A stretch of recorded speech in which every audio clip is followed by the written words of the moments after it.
These Echo Speed Feed 400 heads are available here at the store, and they come with most of the adapters to make these go on any units.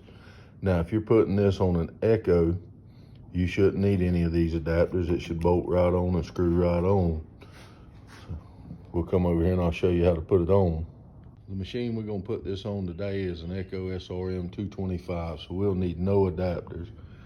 I'm gonna assume if you're doing this yourself, you already know about taking off the old one. When you put back, you'll notice this notch that's in the head.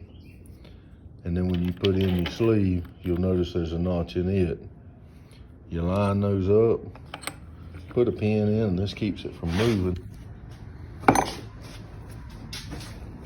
And then while you've got that blocked, you're gonna put your head on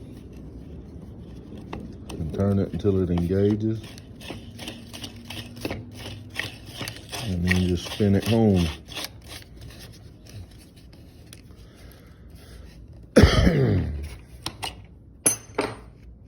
Really nice video, nice. That's a really nice addition to that unit. Most of these now are coming standard. So join me in the next video where I'll show you how to load these heads.